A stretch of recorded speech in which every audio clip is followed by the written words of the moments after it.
阿弥陀佛，阿弥陀佛！世界各地的莲花童子们，大家早上好，午安，晚上吉祥。我是今天的代班主持人美娥助教，我来自马来西亚沙巴州本觉雷藏寺。今天是2023年10月13日，星期五。我们这第4门课都是3语直播，大家可以选择华语频道、英语频道及印尼语频道。课程结束后呢，我们都会把3语视频发在我们的 YouTube 频道，大家到时候可以在那里看重播。我现在把 YouTube 的连接发上来。好，大家看到了吗？可以把它给记录下来，慢慢的看回播。我们今天的课程是真佛密法的第5章，真佛密法的实修与应用第5节，在生活和工作中守戒。我们将在台湾时间8点整正式进入课程。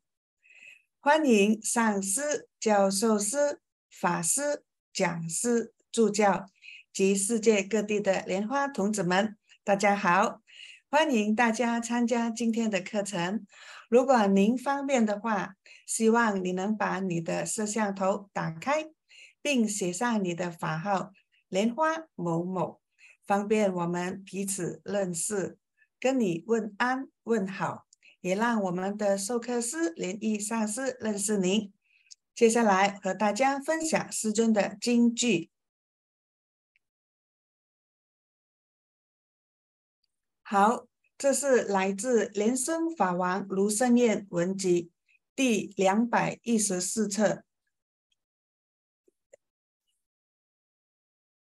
第214册一家4的宝剑，最严重的三昧也。守戒对于一位行者来说是事关重要的，因为他是一切法的居土。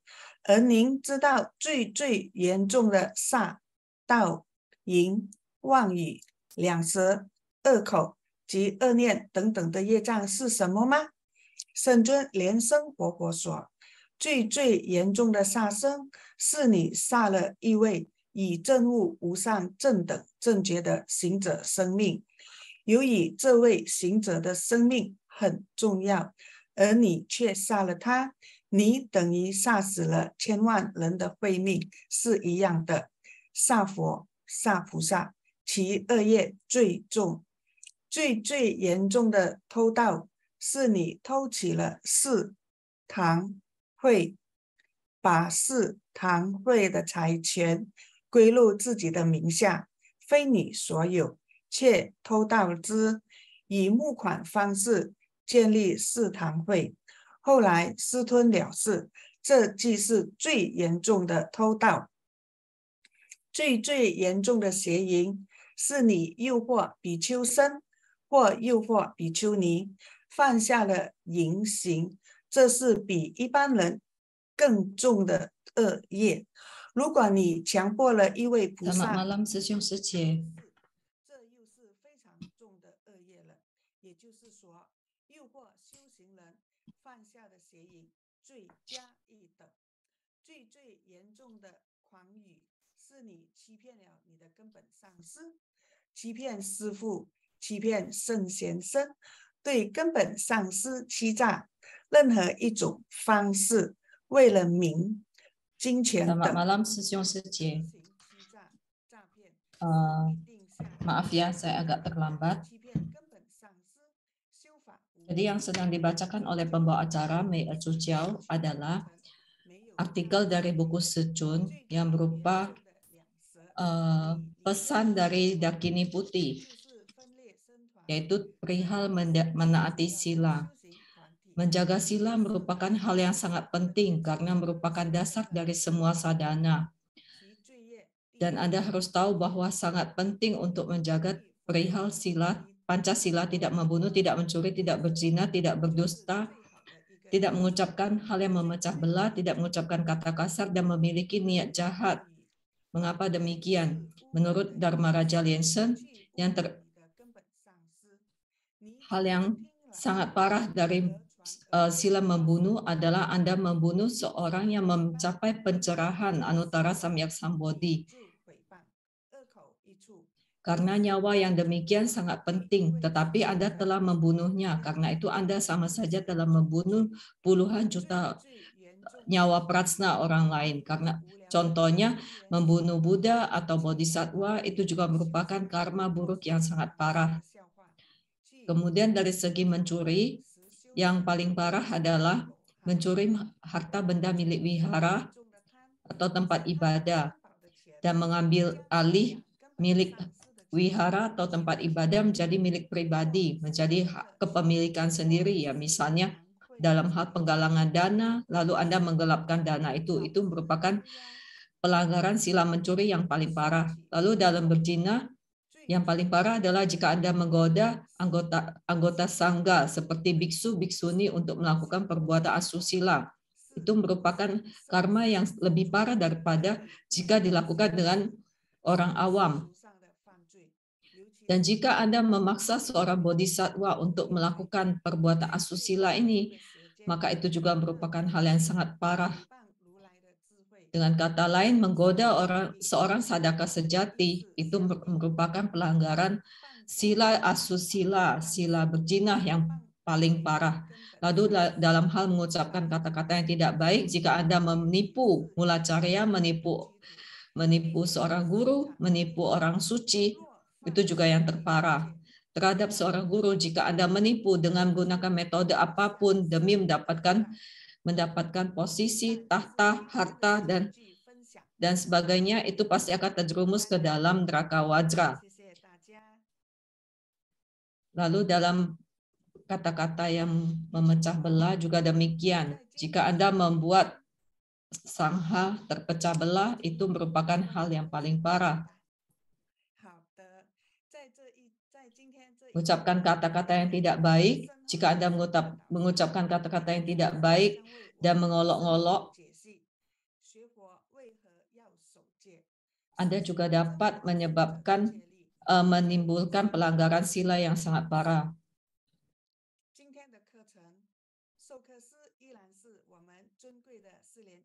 Materi hari ini akan dibawakan oleh Acarya Lien Yi, sama seperti biasanya. Lalu di akhir sesi akan ada sesi tanya jawab, jadi boleh menuliskan pertanyaan kalian. Lalu saya sambung sedikit ya yang tadi dibawakan oleh pembawa acara. Jika kita mengucapkan kata-kata yang tidak sopan, Ya, karena pembawa acara sedang menyapa yang lainnya, jadi saya lanjutkan untuk penerjemahan materi yang tadi. Jadi jika mengatakan hal-hal yang tidak berguna, yang tidak bermanfaat, jika Anda mengganggu pelatihan diri orang lain, mengucapkan kata-kata yang berbau asusila, itu juga tidak baik. Mengganggu seorang arahat, seorang sadakah, itu juga tidak baik. Merupakan pelanggaran yang sangat parah. Dalam hal keserakahan, yang paling parah tingkatannya adalah jika Anda serakah akan harta benda milik Triratna. Jadi misalnya uang milik mula carya kita, Anda berusaha untuk mendapatkannya, menggelapkannya, menipunya, atau mengambil hak milik wihara, membawa kabur uang wihara, atau menjual hak milik wihara dan mengambil uangnya, itu juga sangat parah. Lalu dalam hal pikiran yang tidak baik, yang paling parah adalah jika Anda tidak memiliki niat untuk meninggalkan tumimba lahir, tidak ingin terbebas dari kemelekatan dan juga kilesa, itu merupakan pelanggaran dalam hal pemikiran yang tidak baik. Baiklah, marilah kita semua beranjali menghaturkan sembah puja kepada Mahamulacarya Lien Shen, kepada para guru silsilah Chen Fo-chung, kepada Sang Triratna di altar mandala, para Buddha Bodhisattva, dan memohon pemberkatan supaya hari ini kelas kita berjalan dengan lancar dan manggala. Marilah kita membentuk mudra Padma Kumara dan berapal mantra sebanyak 7 kali. Om Gulu Lien Shen Sikti Hom, Om Gulu Lien Shen Sikti Hom, Om Gulu Lien Shen Sikti Hom, Om Gulu Lien Shen Sikti Hom, Om Gulu Lien Shen Sikti Hom, Om Gulu Lien Shen Sikti Hom, Om Gulu Lien Shen Sikti Hom.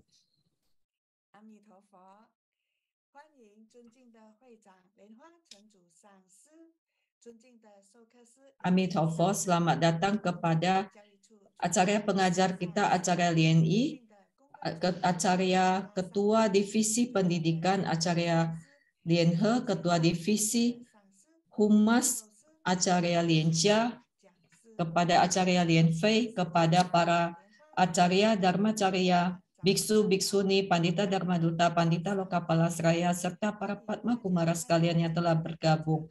Selamat pagi, selamat siang, selamat malam. Selamat datang dalam kelas kita ini.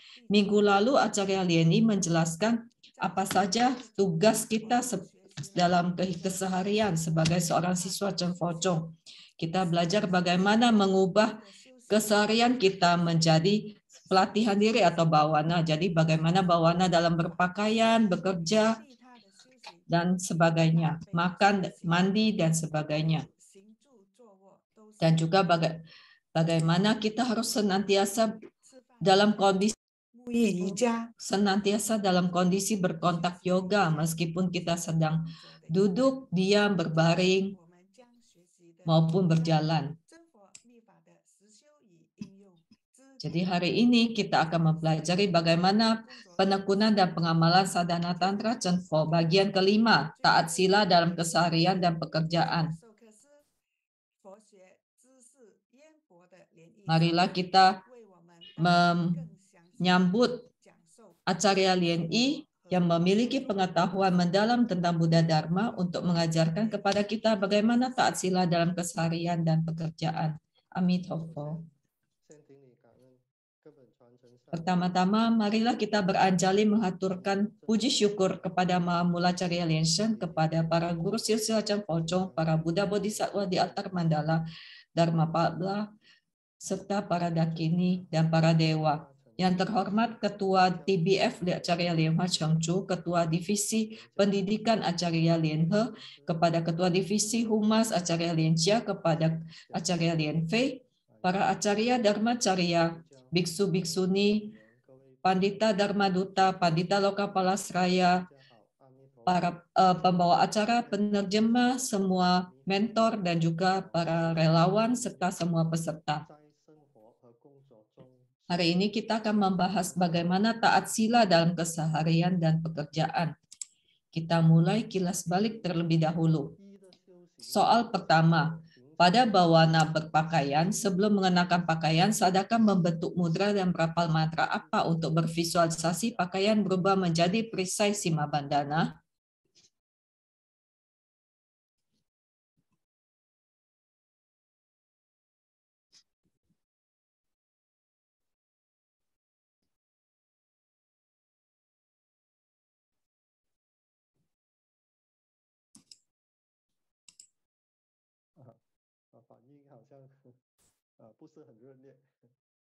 Sepertinya responnya tidak begitu banyak, tetapi jawabannya benar. Banyak yang benar. Mantra Bodhisattva Wajrapani atau perisai perlindungan diri.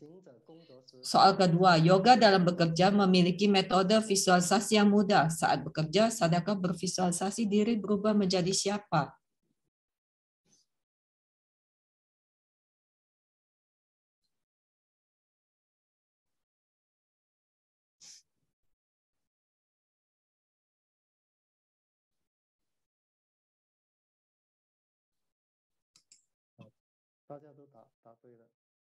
Jawabannya semua benar, yaitu menjadi Gidam. Pertanyaan ketiga, dalam bawana tubuh, Sadaka melakukan namaskara terhadap altar dan angkasa luas, serta melakukan pradaksina di mana?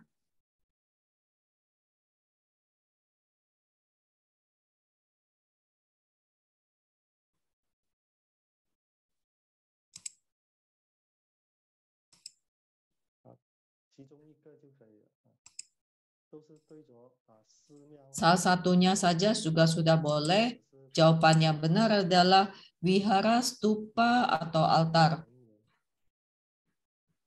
Lalu kita memasuki bagian prakata.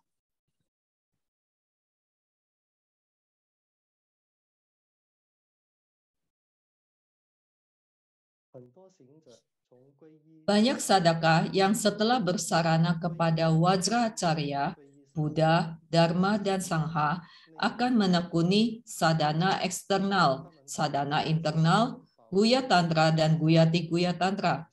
Mereka memiliki keyakinan kokoh kepada Triratna, terhadap Mulacarya, terhadap Triratna, mengundang dan mengaturkan persembahan. Semua ini merupakan keharusan dalam bawana.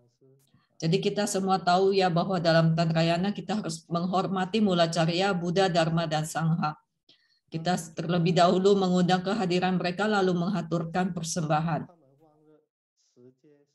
Namun mereka lupa bahwa taat sila merupakan dasar dari bawana atau pelatihan diri. Sebab tanpa taat sila akan menimbulkan nidana buruk yang berakibat terjerumus ke 3 alam rendah.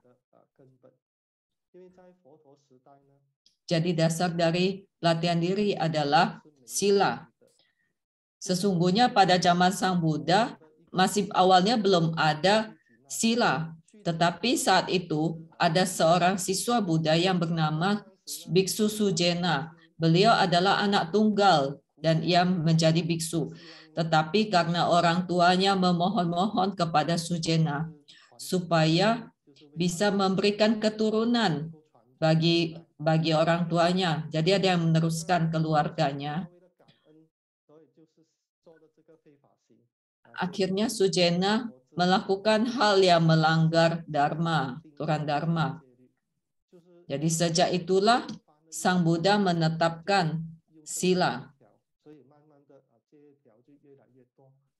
Jadi setiap kali ada kejadian, Sang Buddha menambahkan sila. Lalu ada kejadian apa lagi, menambahkan sila lagi. Sehingga akhirnya sila itu semakin lama semakin bertambah. Jadi begitulah asal mula adanya sila.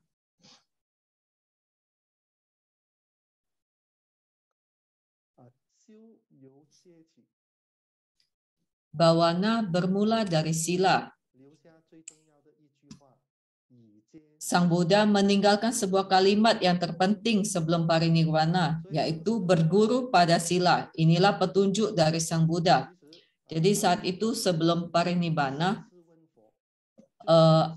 yang Arya Ananda bertanya kepada Sang Buddha. Ada 4 hal yang ia tanyakan. Yang pertama, setelah Sang Buddha parinibbana, siapakah yang menjadi guru? Lalu Sang Buddha menjawab, sila yang sebagai guru, jadi bergurulah pada sila. Pertanyaan kedua, setelah Sang Buddha parinibbana, bagaimana cara kami bisa menjaga ketentraman? Sang Buddha menjawab dengan memiliki 4 perhatian benar, yaitu perenungan terhadap tubuh bahwa tubuh tidak suci, perenungan terhadap perasaan bahwa semua perasaan adalah penderitaan, perenungan terhadap kesadaran bahwa semua kondisi adalah anicca atau tidak kekal, dan perenungan terhadap bentuk pikiran atau dharma, semua dharma adalah tiada aku. Lalu pertanyaan ketiga, setelah Sang Buddha parinibbana, bagaimana cara kami untuk mengatasi orang yang bersikap buruk terhadap kita? Lalu Sang Buddha berkata, abaikan saja. Pertanyaan keempat, setelah Sang Buddha parinibbana, bagaimana supaya kami akan mengumpulkan kitab sabda Sang Buddha menjadi satu, tapi bagaimana caranya supaya orang lain mempercayainya? Lalu Sang Buddha berkata, pada setiap awal dari semua sutra, tambahkan kata Rusi Wowen, demikian yang telah kudengar. Itu akan membangkitkan keyakinan semua yang mendengarnya. Tanpa menaati sila, akan sulit mencapai Buddha Pala. Jika taat sila, semua hal akan berhasil. Bisa meninggalkan semua perbuatan buruk, merupakan metode pengikisan kilesa, dan dengan demikian bawana akan menghasilkan daya bala. Jadi pada saat Sang Buddha masih hidup, Ananda pernah bermimpi lautan yang luas, kemudian berubah menjadi lautan api. Dan api itu terus naik, menerjang hingga ke langit. Lalu Ananda bertanya kepada Sang Buddha, apa yang terjadi? Sang Buddha berkata, itu merupakan petunjuk. Laut itu, laut yang tenang dan jernih itu adalah Buddha Dharma. Tetapi kemudian akan berubah menjadi lautan api, karena semua orang memiliki kecenderungan melakukan kejahatan dan kurang melakukan kebajikan. Jadi perbuatan kebajikan semakin berkurang, sedangkan kejahatan semakin bertambah. Karena itulah harus taat sila dan melepaskan semua tindakan yang tidak baik. Demikian barulah pelatihan diri bisa mencapai keberhasilan. Ada tingkatan sila.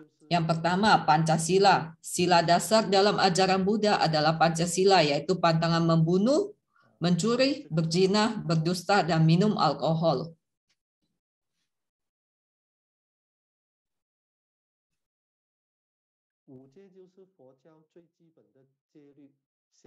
Pancasila merupakan sila yang paling mendasar dalam ajaran Buddha. Sila utama dalam Theravada adalah Pancasila. Jadi semua sila dalam Buddhisme itu semua berdasar dari Pancasila.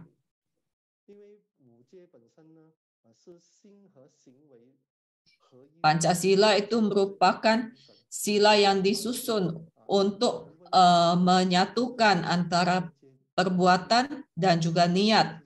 Jadi itu merupakan suatu bentuk kesadaran antara pikiran dan perbuatan kita. Jadi pernah juga ada yang bertanya kepada yang Arya Songkapa, sampai di mana tingkatan pelatihan diri Anda? Yang Arya Songkapa rendah hati dan berkata, saya baru saja menggenapi Pancasila, baru selesai melatih Pancasila. Sesungguhnya pada saat itu pun Songkapa sudah sekujur tubuhnya sudah memancarkan cahaya terang. Jadi tingkatannya sudah tinggi. Dari Pancasila, sila berkembang menjadi Astanga Sila. Astanga Sila adalah 8 sila. Seorang upasaka melatih Pancasila, lalu naik setingkat ke Astanga Sila. Banyak juga umat berumah tangga yang melatih atau menerima Astanga Sila. Jadi Sesungguhnya Astanga Sila ini merupakan sila yang disusun oleh Sang Buddha untuk para upasaka-upasika supaya meskipun mereka tidak menjadi biksu, mereka juga tetap bisa melatih diri agar mencapai kesucian. Yang dimaksud dengan Astanga Sila itu Mandarinnya Pak Kuan Cai Cie. Jadi Kuan itu artinya menutup. Jadi seperti penjara. Jadi maksudnya menutup pintu tumimba lahir bagi para insan. Jadi menutup kemungkinan untuk melakukan pembunuhan, asusila, pencurian, dan lain-lain. Jadi tidak akan melakukannya lagi, karena itulah disebut dengan Kuan, istilah Kuan atau menutup. Sedangkan Cai dalam Pak Kuan Cai Cie Astanga Sila, Cai itu berpuasa, jadi setelah lewat siang hari tidak lagi makan. Yang dimaksud dengan Pak Kuan Cai Cie atau Astanga Sila yang pertama adalah tidak membunuh. Yang kedua, tidak mencuri. Membunuh maksudnya semua insan, ya, tidak hanya manusia tetap semua insan yang memiliki nyawa. Yang kedua, tidak mencuri maksudnya benda apapun, bahkan sehelai rumput, sebatang daun, sebatang kayu pun jika bukan milik kita maka tidak boleh kita ambil meskipun dengan cara apapun, baik penipuan, perebut ataupun mencuri, semuanya termasuk pencurian. Yang ketiga, tidak berzina selama bukan tidak berzina maksudnya tidak melakukan hubungan seksual. Jadi tidak melakukan hubungan seksual dengan siapapun meskipun dengan pasangan sah juga selama dia menjalani Astanga Sila itu tidak boleh. Yang keempat, tidak berdusta. Jadi tidak berbohong, tidak berbuat gosip, tidak menciptakan gosip, tidak memarahi orang dengan kata-kata yang tidak baik, dan tidak mencelakai orang lain. Yang keempat, tidak minum minuman alkohol, maksudnya dia sendiri tidak minum, dia juga tidak boleh menyuruh orang minum, tidak boleh masuk ke bar atau pub, atau pun termasuk juga tidak boleh memiliki pikiran ingin minum arak. Lalu tidak boleh mengenakan wangi-wangian, parfum, tidak boleh bernyanyi, berdansa. Jadi secara singkatnya juga tidak boleh mengenakan perhiasan, tidak boleh mengenakan kosmetik, atau baju yang berwarna terlalu ramai, tidak boleh menari, berjudi, dan sebagainya. Lalu tidak boleh tidur di atas ranjang yang tinggi dan tempat tidur yang tebal. Lalu untuk Pak Kuan Cai Cie, cainya itu adalah tidak boleh makan setelah siang hari. Pahala dari hanya boleh minum, tidak boleh makan, ya, kalau lewat tengah hari. Manfaat dari melatih sila ini adalah jika bisa melakukannya terus-menerus akan lebih baik lagi. Tetapi jika setelah usai melakukan satu hari Astanga Sila dan ingin melakukannya lagi, harus melakukan ritualnya lagi, menerima sila. Menjaga sila ini bisa menjaga Astanga Sila ini, melatih Astanga Sila bisa membuat kita melatih prajna dan dhyana. Lalu juga bisa sebagai bentuk pertobatan atas karma warana, tolak bala, menambah kebahagiaan, menambah prajna. Jika bisa melakukannya setiap bulan itu ada 6 hari, yaitu pada penanggalan lunar tanggal 8, 14, 15, 23, dan 2 hari terakhir dalam satu bulan itu. Maka akan mendapatkan pahala yang tak terhingga. Meskipun hanya 1 hari 1 malam saja, tetapi jika melakukannya dengan penuh kesucian, maka pahalanya sungguh tak terbatas. Di dalam sutra Uliang Souching dikatakan bahwa jika bisa melakukannya, maka akan menikmati pahala usia ratusan tahun di alam Buddha. Dan juga sutra lain juga berbunyi bahwa bisa mengelakkan dari 5 dosa besar dan juga bisa mendapatkan pahala yang tak terhingga. Jadi Sang Buddha memberikan sila ini supaya upasaka juga bisa melatih diri mendapatkan pahala luar biasa meskipun ia tidak menjadi biksu. setelah Astanga Sila, selanjutnya adalah Sila Bodhisattva yang ditujukan untuk melatih bodhicitta. Sila Bodhisattva merupakan sila dalam Mahayana. Ada 6 pelanggaran berat, yaitu membunuh, mencuri, berdusta, berzina, minum minuman alkohol, ataupun membantu orang membeli minuman alkohol. Dan yang keenam adalah membicarakan kesalahan catur prasada, biksu, biksuni, upasaka, upasika. Keenam itu merupakan pelanggaran 6 pelanggaran berat dalam sila bodhisattva.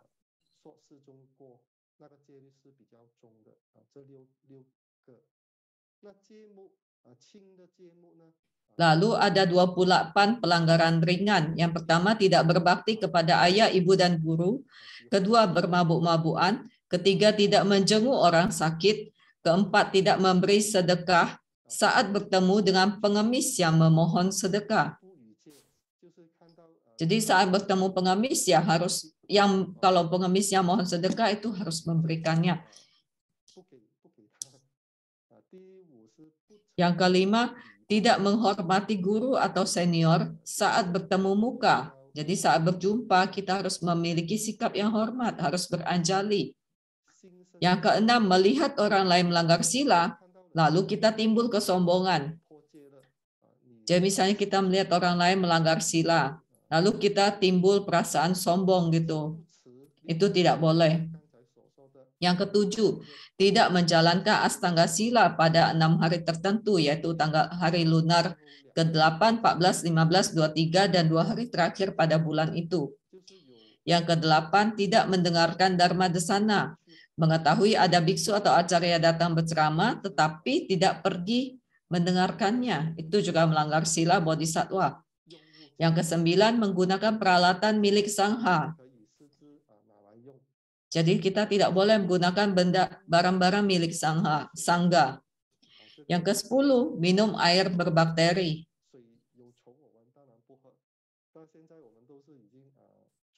Tentu saja kalau zaman sekarang tidak mungkin lagi minum air yang ada bakteri, ya pasti semua sudah disterilkan atau dimasak dulu. Ke-11, berjalan di daerah berbahaya. Jadi misalnya ada peperangan, kita pergi ke sana, itu juga tidak boleh, itu melanggar sila bodhisattva. Yang ke-12, seorang diri di arama biksuni, menginap di arama biksuni itu tidak boleh. Yang ke-13, berkelahi demi materi, itu juga tidak boleh. Yang ke-14, menjamu catur prasada dengan makanan kadaluarsa atau makanan sisa. Jadi yang sudah pernah dimakan itu tidak boleh kita berikan lagi, kita gunakan untuk menjamu biksu-biksuni, upasaka, upasika. Lalu yang ke-15, memelihara kucing, itu juga melanggar sila bodhisattva. Ke-16, memberikan makanan kotor kepada hewan peliharaan. Ini sama dengan yang nomor sebelumnya. Jadi sebaiknya tidak memeliharanya. Ke-17, tidak berdana jubah, patra, dan kartaka bila kita mengetahui seseorang menerima upasan pada biksu. Jadi jika keluarga atau teman kita ada yang menjadi biksu, kita harus mempersiapkan jubah, patra, dan kartaka untuk dipersembahkan kepadanya jika kita adalah seorang penerima sila bodhisattva. Ke-18, berladang di air kotor. Jadi tidak boleh berladang di air kotor dan juga tidak boleh merebut sumber air dari orang lain masuk ke ladang kita. Ke-19, berdagang tanpa etika. 20, berhubungan seksual pada waktu dan tempat yang tidak layak. 21, tidak membayar pajak, penggelapan pajak. 22, melanggar hukum negara. 23, tidak mempersembahkan makanan kepada Sang Triratna terlebih dahulu. Jadi saat Anda mendapatkan makanan yang baru, Anda harus mempersembahkannya terlebih dahulu kepada para Buddha Bodhisattva. Ke-24, tidak mendengarkan ceramah dari Sangga, malah berceramah sendiri. Jadi di depan ada biksu sangga yang sedang berceramah, kita tidak mendengarkannya, malah kita sibuk ngobrol sendiri, itu juga melanggar sila bodhisattva. Yang ke-25, bertindak lancang di hadapan panca prasada, yaitu biksu, biksuni, samanera, samanerika, dan siksamana. Siksamana itu adalah perempuan yang sedang mempelajari dharma dan sedang bersiap untuk mengambil sila. Jadi kita jika bertemu dengan mereka juga kita tidak boleh sampai bertindak lancang. Ke-26, berdana kepada sangga secara tidak adil. Jadi persembahan kepada sangga itu harus dibagi secara adil. Ke-27, memelihara ulat sutra. Ya, jika zaman sekarang memang sudah tidak ada lagi yang mungkin yang memelihara ulat sutra ya. Ke-28, acuh saat melihat orang sakit. Jadi saat kita melewati suatu daerah dan kita melihat ada orang sakit, tapi kita membiarkannya saja. Jika kita seorang penerima sila bodhisattva, maka kita sudah melanggar sila.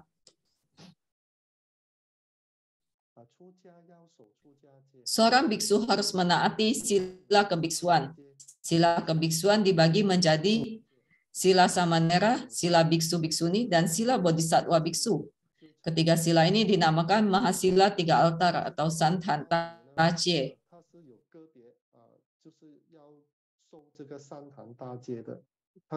Jadi kalau di Mahayana biasanya ada ritualnya untuk menerima santantacie ini, mahasila tiga altar. Sedangkan dalam Cefocong, Mulacarya Lensam berwelas asih dan memberikan kita sila bodhisattva, jadi langsung dianggap sudah menggenapi, menyelesaikan mahasila tiga altar ini. Tiga altar ini maksudnya altar pertama, kedua, dan ketiga. Yang pertama adalah sebagai seorang samanera.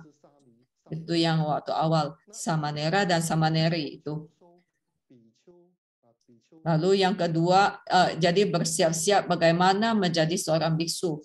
Sedangkan altar kedua adalah sebagai biksu, ada 250 sila, biksuni ada 348 sila. Tujuannya supaya melatih perbuatan kebajikan dan bisa menjelaskan apa pahala dari taat sila. Lalu altar yang ketiga adalah memohon sila bodhisattva. Jadi yang terpenting adalah penerima sila itu bisa membangkitkan bodhicitta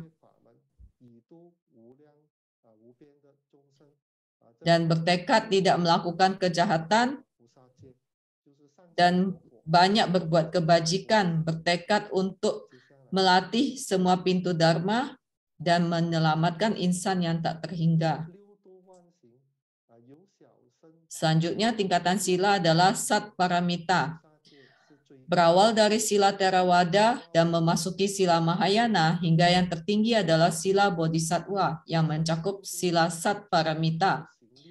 Sila sat paramita berarti harus menjalankan praktik sat paramita mencapai kondisi sat paramita. Yang dimaksud dengan sat paramita adalah dana, sila, ksanti, wirya, dhyana, dan prajna. Sat paramita berarti bodhisattva Mahayana. Keenam ini adalah sat paramita. Praktiknya bagaimana? Berarti punya bertekad untuk menuntun insan yang tak terhingga banyaknya, bertekad untuk mematahkan semua kilesa yang tak terhingga banyaknya, bertekad untuk mempelajari pintu dharma yang tak terhingga banyaknya, dan juga bertekad untuk mencapai kebudaan. Lalu selanjutnya adalah abdi guru pancasika. Memasuki Tantrayana harus menaati abdi guru pancasika. Ini termasuk dalam kriya tantra. Oleh karena itu, abdi guru pancasika dalam Tantrayana juga disebut sebagai sila kriya tantra yang berisi cara menghormati acarya, cara menghormati Buddha Bodhisattva. Ini semua termasuk dalam kriya tantra.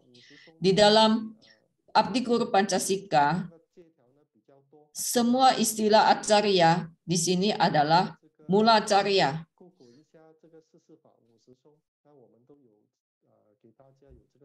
materi Abdi Guru Pancasila ini juga boleh kita Google sebentar, mencarinya di dalam internet apa saja isinya. 14 dasar sila Tantrayana. Yang tadi adalah Kriya Tantra. Jadi ada Abdi Guru Pancasila. Sedangkan di Carya Tantra, silanya adalah 14 dasar sila Tantrayana.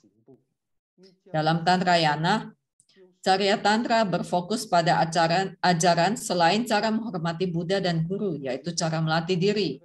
Cara melatih diri secara tatap muka langsung adalah Carya Tantra. 14 dasar sila Tantrayana adalah sila dalam Carya Tantra. Jadi kedua macam sila ini seharusnya kita baca setiap tanggal 1 atau 15 lunar. Keduanya ini, jadi 14 dasar sila Tantrayana dan Abdi Guru Pancasila. Jadi jika kita menerima sila ini setiap tanggal 1 dan 15 lunar, maka kita akan lebih paham bagaimana kita harusnya bersikap sebagai seorang siswa Tantra, bagaimana menghormati Mula Carya. Lalu tingkatan sila selanjutnya adalah sila Yoga Tantra. Dalam Tantrayana ada Yoga Tantra. Sila Yoga Tantra juga sangat banyak macamnya. Yoga Tantra berarti sudah mencapai kontak yoga, bukan hanya sekedar tatap muka, tetapi batin juga sudah bertaut. Dan ini memuat bermacam-macam sila bagi sadaka yang telah manunggal dengan yidam. Jadi misalnya Anda sudah berkontak yoga dengan Bodhisattva Avalokitesvara, maka Anda harus bisa melatih welas asih dan juga kebijaksanaan. Jadi jangan sampai Anda berkata Anda sudah kontak yoga dengan Bodhisattva Avalokitesvara, tetapi Anda tidak memiliki welas asih menuntun insan. Anda harus bisa. Dan jika bila Anda sudah berkontak yoga dengan Padma Kumara, harusnya Anda memiliki batin yang sama, sikap batin yang sama dengan Mula Carya Liansheng, yaitu tidak meninggalkan satu insan pun. Jadi saat Anda berkontak yoga dengan yidam, Anda ada ikatan sila samaya di antaranya. Yoga berarti sudah kontak yoga. Selain antara yidam dan sadaka, bermacam-macam sila di antara Buddha dan sadaka, dakini dan sadaka, ini juga termasuk dalam sila yoga tantra. Jadi semuanya ada sila samaya juga, ada sila antara dakini dan sadaka. Tingkatan dalam sila berawal dari Theravada menuju Mahayana hingga mencapai Tantrayana. Dengan kata lain, berawal dari Pancasila mencapai sila Yoga Tantra. Setiap sila itu harus dipahami dengan benar, serta ada tahapannya. Setiap sadaka harus mulai dari Pancasila, Astanga Sila, sila Bodhisattva, hingga memasuki sila Kriya Tantra, Carya Tantra, dan Yoga Tantra. Semua ada tahapannya, setahap demi setahap. Belajar untuk memahaminya. Pokoknya pada dasarnya semua berasal dari Pancasila. Jadi pengembangan dari Pancasila. Sila dalam Chen Fo Chong. Bagi siswa Chen Fo Chong bersarana berarti harus taat Pancasila. Ini merupakan keharusan bagi semua siswa Buddha. Setelah Pancasila mengakar kuat, boleh menerima Astanga Sila atau Sila Bodhisattva. Hal ini merupakan pengembangan bodhicitta masing-masing bodhisattva di dalam dirinya. Sila Kriya Tantra. Karena Chen Fo Chong termasuk Tantrayana, maka harus menaati dua macam sila. Yang pertama adalah Kriya Tantra, yaitu Abdi Guru Pancasila yang mengatur cara menghormati acarya. Acarya maksudnya Mula Carya. Dan yang satunya lagi, yang kedua adalah Sila Carya Tantra, yaitu 14 dasar sila Tantrayana. Keduanya merupakan sila dasar dalam Tantrayana.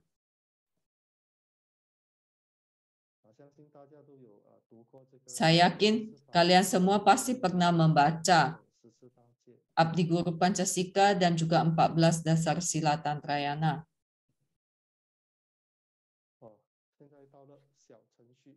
Sekarang kita memasuki kuis sesi 1. Kita serahkan kepada Lian Chujiao, Pandita Lian. 入了这个游戏环节，那在留言区已经刚刚发上了 Di kolom pesan, kolom chat itu sudah ada linknya untuk join menti.com. 的语言 Boleh 参与。 masuk dan juga mengganti nama kalian. Jika tidak bisa bergabung, boleh juga masuk lewat browser Anda dan masukkan kodenya. Untuk Indonesia, kodenya adalah 87067138. Jadi bisa mengetik, buka dari browser, lalu masuk dan masukkan kodenya.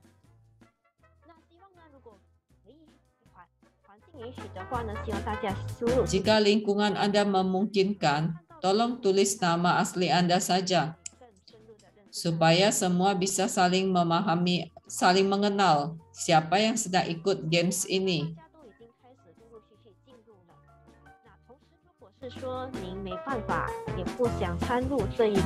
Jika Anda tidak ingin ikut bergabung lewat menti.com, juga boleh menuliskan jawaban di kolom chat.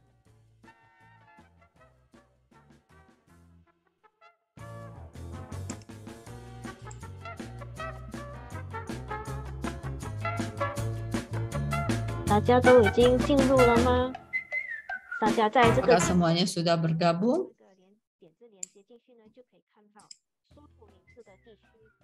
在这个等候区等待游戏的开始。那我们大概现在倒数还有10秒的时间。 Masih ada 10 detik lagi.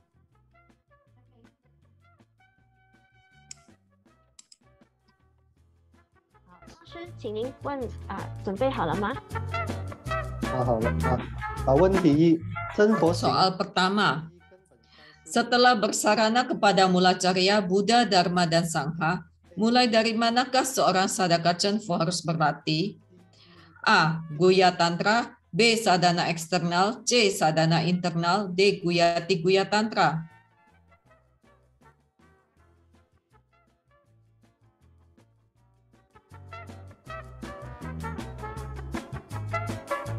Sesiung Sejie, mifa-nya itu artinya Guya Tantra ya, bukan Tantrayana maksudnya.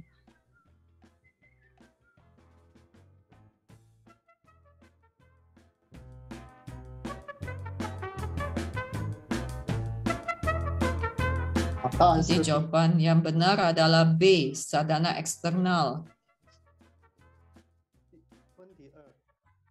Soal kedua, manakah yang tidak termasuk sat paramita? A. Tidak berdana, menyandang senjata. B. Dhyana, prajna. C. Santi, wirya.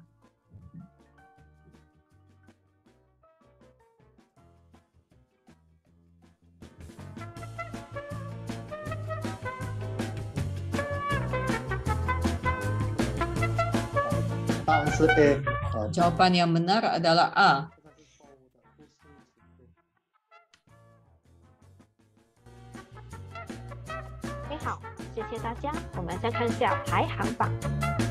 Mari kita lihat hasilnya.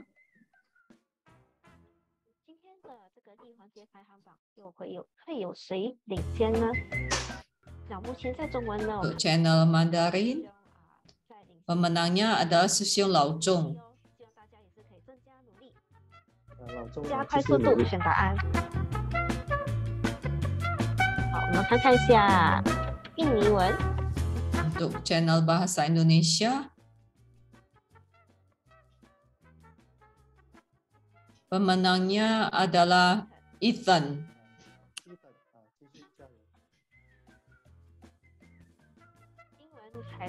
Untuk leaderboard Bahasa Inggris,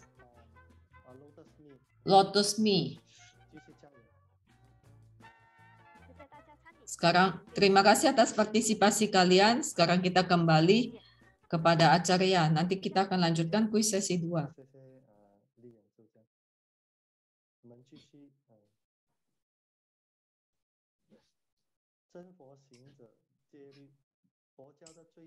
Sila bagi Sadaka Chenfo. Sila dasar dalam ajaran Buddha adalah Pancasila. Oleh sebab itu, siswa Chenfo Chung wajib menjunjung tinggi Pancasila. Dalam sila Chenfo Chung terdapat kalimat bertekad menjunjung tinggi Dharma dan Sila. Maksudnya adalah menjunjung tinggi Pancasila. Dengan kata lain, bertekad mengerahkan segala daya upaya untuk menjalankan Dharma sejati dan menaati Sila. Sila di sini merujuk pada Pancasila Buddhis. Kalimat ini ada di dalam sertifikat bersarana kita. Pancasila Buddhis uraiannya adalah sebagai berikut. Pertama, tidak membunuh, maitri karuna kepada semua makhluk dan tidak membunuh. Lebih baik lagi jika bisa melakukan satwa mocana atau fangsen. Ini adalah bentuk kebajikan.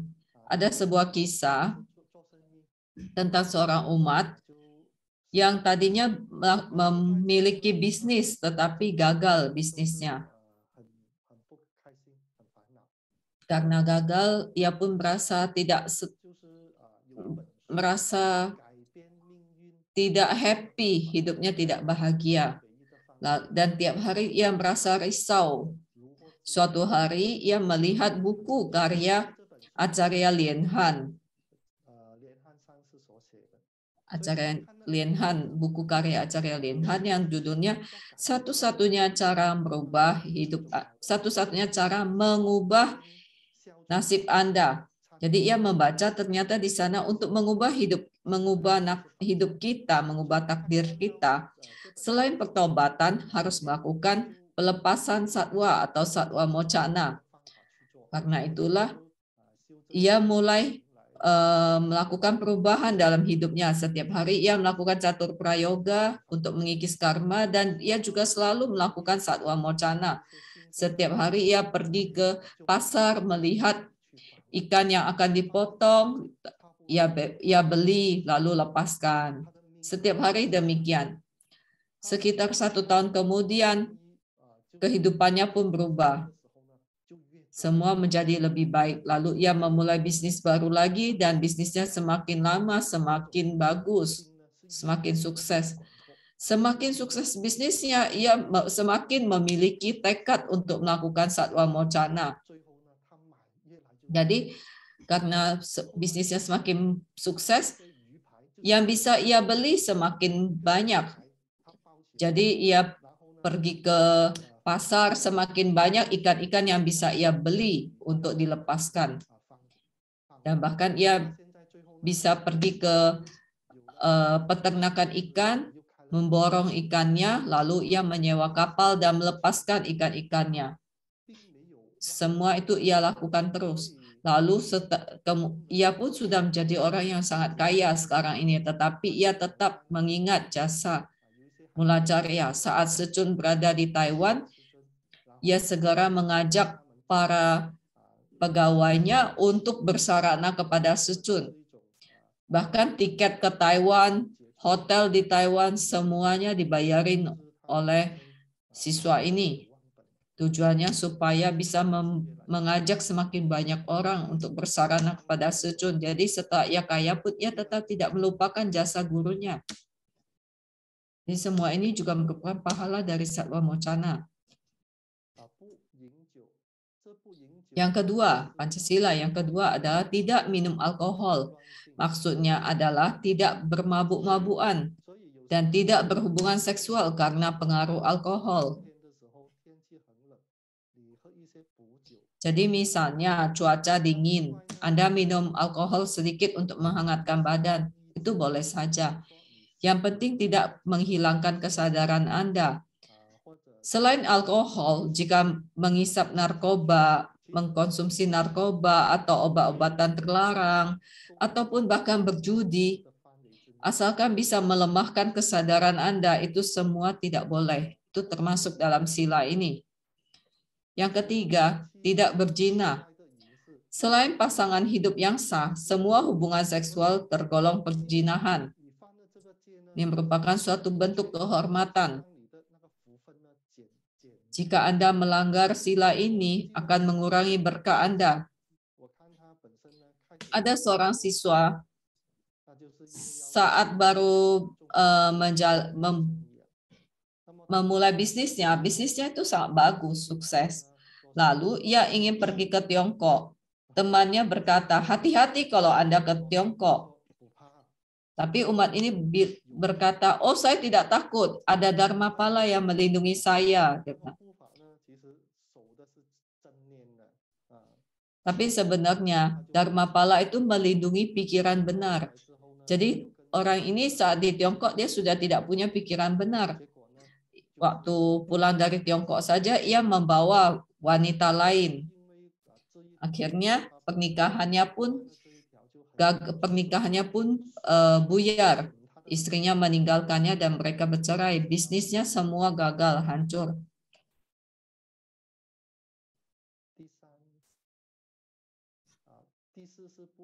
Yang keempat, tidak berdusta. Maksudnya bergosip, menciptakan karma ucapan, menghujat suciwan dan juga dharma, itu berarti melanggar sila ini. Ini adalah bentuk kepercayaan. Semu pernah berkata, Guru Dara pernah berkata, seorang sadaka kalau berbicara itu kata-katanya harus yang bergizi. Jadi kata-kata yang bisa menimbulkan sukacita pada orang lain, bisa membuat orang lain bertumbuh jodoh dengan Buddha Dharma, bertumbuh kebijaksanaannya. Jadi itu baru yang dikatakan kata-kata yang bergizi. Menurut saya ini juga sangat penting. Saya ingat di Vancouver, di wihara itu, ada seorang umat yang setiap kali kalau datang untuk puja bakti, dia selalu telat. Selalu telat. Entah kenapa, tapi dia selalu telat. Pada suatu kali, saat ia datang untuk puja bakti, seusainya itu Acarya berkata kepadanya, kamu sangat berjodoh ya dengan Bodhisattva Avalokitesvara. Wah, umat ini senang sekali dan ia pun pulang dengan hati senang. Jadi pengurus ada yang berkata kepada Acarya, mengapa Anda bilang dia berjodoh dengan Kuan Yin Pusat, dengan Bodhisattva Avalokitesvara? Setiap kali ia datang selalu telat loh. Lalu Acarya berkata, kamu perhatikan atau tidak? Anda perhatikan tidak? Setiap kali ia datang telat, ia selalu datangnya itu pas kita sedang menjapa Kawang Kuan Seincing. Jadi berarti jodoh dia sangat bagus dengan Bodhisattva Avalokitesvara. Dan kemudian ternyata umat ini juga ada kemajuan. Jodohnya semakin mendalam dengan Buddha. Jadi setiap kali ia datang sudah telat, tapi masih di bagian menyanyikan Qing Qing Fasen Fo. Jadi jodohnya dengan Buddha sekarang. Jadi saat kita ngomong dengan orang lain, kadang kita tidak boleh terlalu terus terang, mungkin bisa menyakiti perasaan orang lain. Jadi sebagai seorang sadaka, kita harus bisa menjaga ucapan kita. Ada sebuah ungkapan, mengetahui tapi tidak mengatakannya. Jadi mengetahui itu suatu bentuk prajna, tidak mengatakannya itu ada bentuk ulas asih. Jadi bukannya tidak boleh kasih tahu, tapi harus mencari cara yang baik. Tidak boleh langsung ngomong apa adanya yang menyakiti orang lain.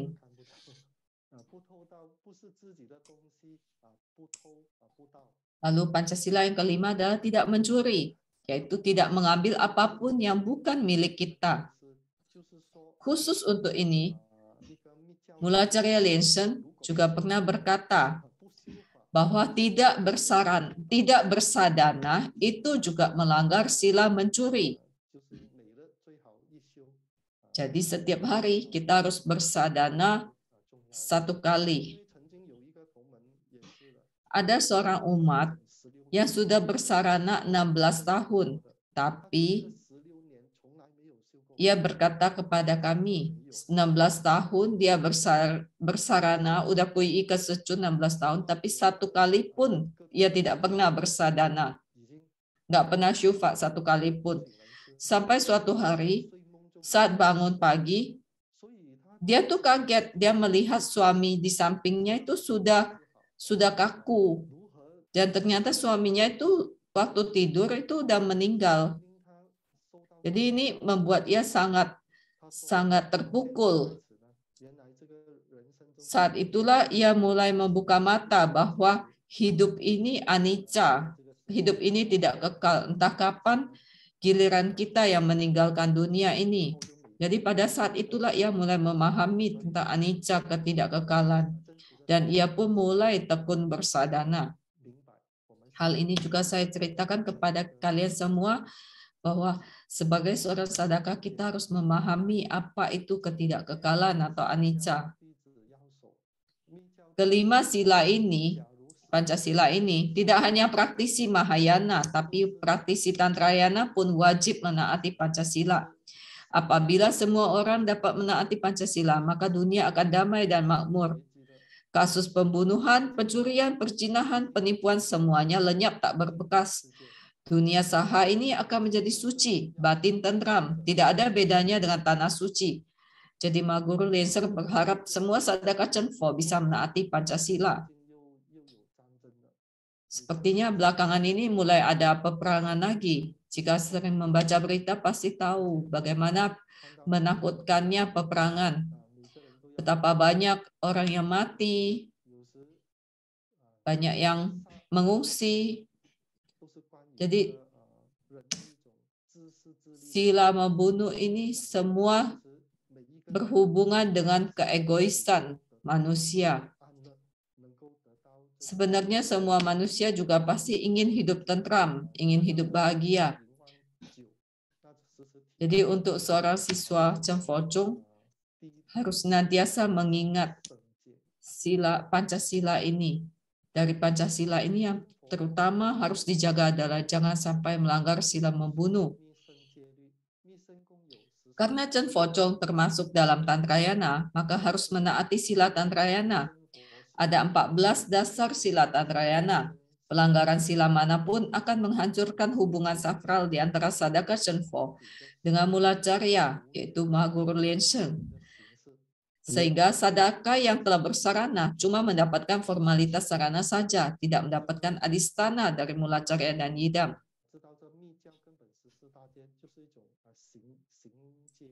Jadi 14 dasar sila Tantrayana ini kan merupakan carya tantra. Jadi mengatur bagaimana sikap kita kepada mula carya. Ke-14 itu adalah pertama, menghina dan meremehkan guru. Jadi kita harus bisa menghormati guru secara jasmani, ucapan, dan pikiran. Kedua, melanggar sila Buddha. Jadi kita harus menaati sila-sila Buddha.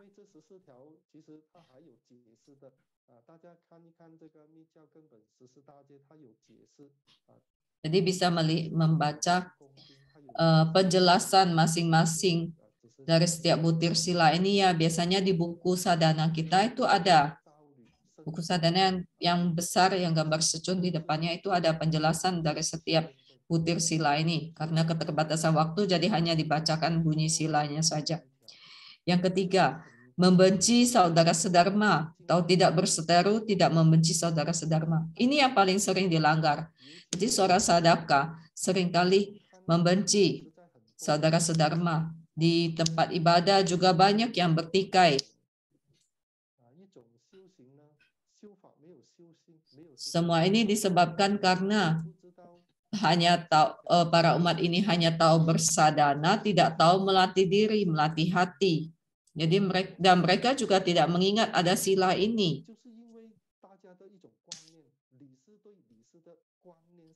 Jadi seperti yang saya katakan di kelas minggu lalu, semuanya karena persepsi masing-masing. Misalnya pengurus juga merasa persepsi dia yang benar, pola pikir dia yang benar.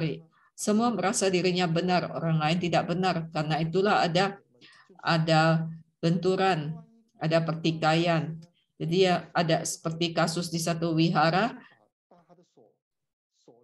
Jadi pengurus tidak akur, jadi ada yang mengunci pintu wihara. Lalu karena mengunci pintu wihara, sebagian pengurus yang lain juga kesal. Kesal akhirnya ia membongkar lubang kunci, mengganti dengan kunci yang lain. Akhirnya ya semua tidak bisa masuk dan merugikan semuanya. Semua perbuatan ini bukan hanya pertikaian antara pengurus saja. Awalnya memang sesama pengurus, tetapi akhirnya mengganggu umat-umat yang lain.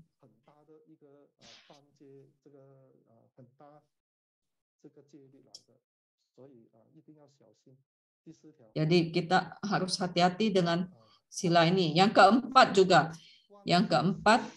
melepaskan maitri karuna. Jadi kita harus memiliki perasaan maitri dan karuna. Yang kelima, melepaskan bodhicitta. Jadi kita tidak boleh melupakan bodhicitta karena ada kesulitan.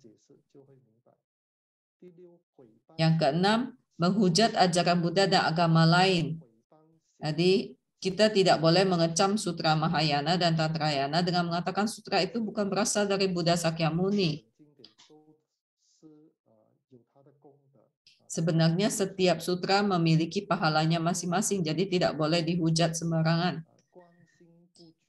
Yang ketujuh, menyingkap ajaran yang rahasia. Jadi mengajar tantra harus ada persetujuan dari mulacarya.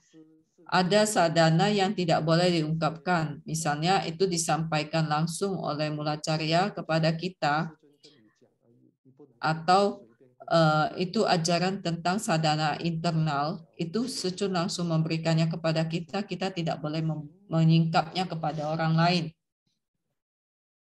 Kedelapan, meremehkan Buddhata sendiri. Jadi kita tidak boleh melekat pada Pancaskanda, karena setiap insan memiliki Buddhata.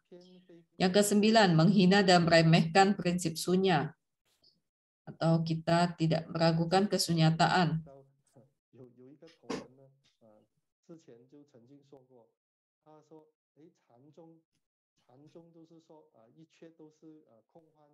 Jadi mengingat ini saya ingat sebuah umat yang berkata, di dalam Zen kan katanya semua kosong, semua tiada. Jadi ia berkata kepada umat yang lain, tidak perlu sadhana lagi lah. Pada akhirnya tuh semuanya kosong kan, semuanya sunya. Jadi buat apa kita sadhana? Jadi sebenarnya ini juga tidak benar. Jadi meskipun sunya, tetapi itu ada. Yang ke-10, melakukan kejahatan karena mengikuti hasrat dan orang yang berniat jahat. Jadi kita tidak boleh bergaul dekat dengan orang yang memiliki niat jahat terhadap Buddha dan Dharma.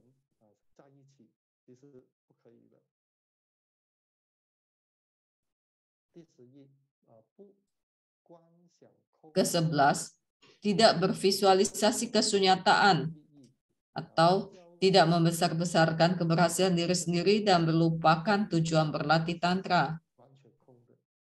Jadi dalam sunya itu juga bukannya sama sekali kosong, tidak ada. Yang ke-12, bertikai dengan orang lain. Jadi kita harus bisa menyampaikan dharma yang benar, jika tidak kita akan menghancurkan akar kebajikan. Ke-13, melupakan samaya yang luhur.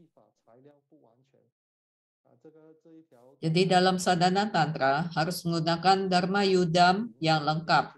Jadi memiliki wajraganta, japamala, punya jubah dharma. Itu wajib. Ke-14, menghujat kaum perempuan. Sebab kaum perempuan juga merupakan sumber kebijaksanaan. Jadi tidak boleh menghina kebijaksanaan wanita. Apalagi zaman sekarang sudah emansipasi. Semuanya setara. Selanjutnya adalah samaya di antara sadaka dan mulacarya. Chen Fozhong memandang penting samaya di antara sadaka dan mulacarya. Di antara keduanya ada sila, yaitu pengabdian, yaitu pengakuan mulacarya terhadap siswa dan penghormatan siswa kepada mulacarya. Jadi Abdi Guru Pancasila itu juga mengajarkan bagaimana mengabdi kepada mulacarya. Sila ini berasal dari Bodhisattva Ma Ming yang menulisnya atas petunjuk dari kesadaran alam semesta. Karena itulah saat baru bersarana harus mempelajari, memahami Abdi Guru Pancasila supaya Anda paham bagaimana caranya Anda memperlakukan mulacarya Anda. Ada 50 syair pengabdian, itulah Abdi Guru Pancasila. Maha Guru Lensang berharap siswa Cengfocong bisa menaati Abdi Guru Pancasila. Seorang siswa Buddha yang masih pemula harus menaati Pancasila, lalu 14 dasar sila Tantrayana, serta Abdi Guru Pancasila. Ini merupakan praktik sila yang mendasar. Jadi ini sudah diingatkan berkali-kali dalam kelas ini, kita selalu mengulang-ulang tentang sila, Pancasila, 14 dasar sila Tantrayana, Abdi Guru Pancasila. Itu menunjukkan bahwa ini memang hal yang sangat penting bagi seorang sadaka tantra. Lalu orang yang belum mencapai pencerahan merupakan orang awam yang belum terbebas dari 3 alam. Jika orang awam tidak menaati sila dalam berbicara dan bertindak, ia sama sekali tidak memiliki rupa agung seorang siswa Buddha. Ia tidak dapat membedakan kebajikan dan kejahatan. Ia terbolak-balik dalam bertindak, berarti ia telah melakukan perbuatan dosa ringan. Jadi kalau merasa belum tercerahkan, ya harus menaati sila. Orang yang telah mencapai pencerahan sudah terbebas dari hasrat 3 alam, bisa memahami prinsip sunyata dan tiada rupa. Ia bertindak dengan lancar tanpa kesalahan. Ia memiliki tutur kata yang berbeda dari orang awam. Jadi bisa dikatakan tingkatan yang dicapainya adalah bisa memahami segalanya, bisa menuntun semuanya, dan juga tidak lagi goyah. Sesungguhnya para suciwan tampaknya seperti tidak menaati sila, melanggar sila.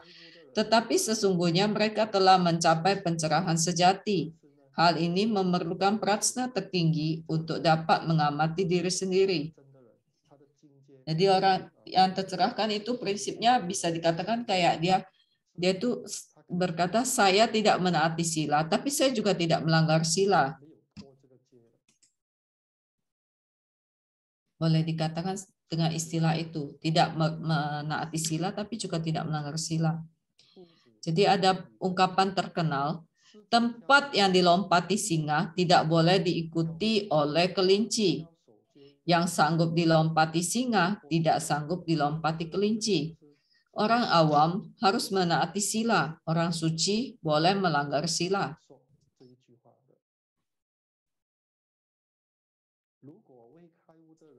Bagi orang yang belum mencapai pencerahan, jika ia meniru kelakuan orang yang telah mencapai pencerahan, maka saat gagal melompat, ia akan jatuh dan mati mengenaskan, terjerumus ke dalam neraka avici. Jadi kita harus bisa introspeksi dan mengamati semua tindakan kita harus sesuai kaidah Dharma. Sekarang kita masuk lagi ke kuis sesi 2. Kita serahkan kepada Pandita Lien. 我们下一堂的这一个环节游戏环节了。那这个第2个环节呢，大家都要看好题目哦。这一场 perhatikan pertanyaan dengan benar ya. 最快的、最短的时间内选答案。好，上准备好了吗？好，问题3。 Soal ketiga, siapakah penerima samaya dalam Abdi Guru Pancasila? A. Dharmapala, B. Yidam, C. Mulacarya.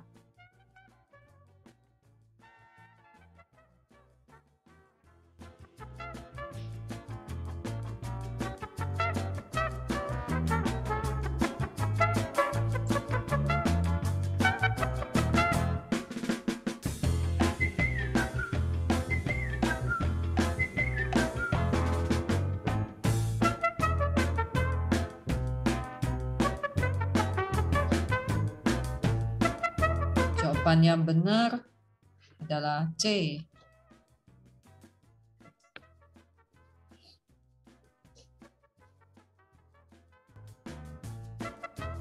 答案是 C 课本上是。 Mulacharya, jawabnya adalah C. Soal keempat. Karma yang paling mudah diperbuat sedekah adalah karma ucapan. Manakah yang bukan karma ucapan? A. Dusta, kata-kata yang tidak bermanfaat. B. Pujian, semangat. C. Kata-kata yang memecah belah, kata-kata yang kasar. Mana yang salah?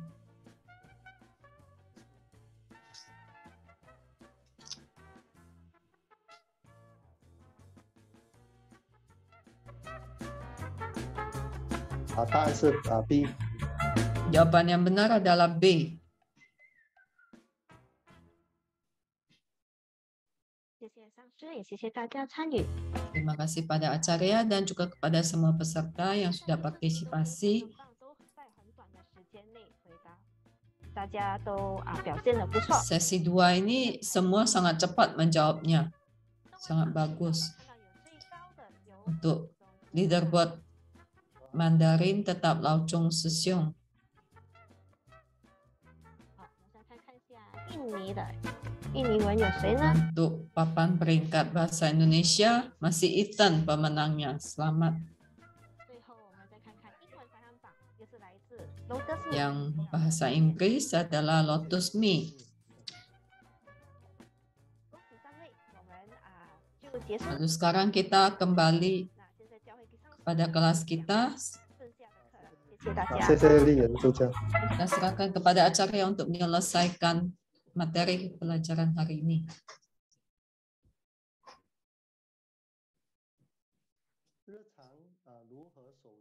Taat sila dalam keseharian. Ruang lingkup sila tidak terlepas dari karma perbuatan, ucapan, dan pikiran.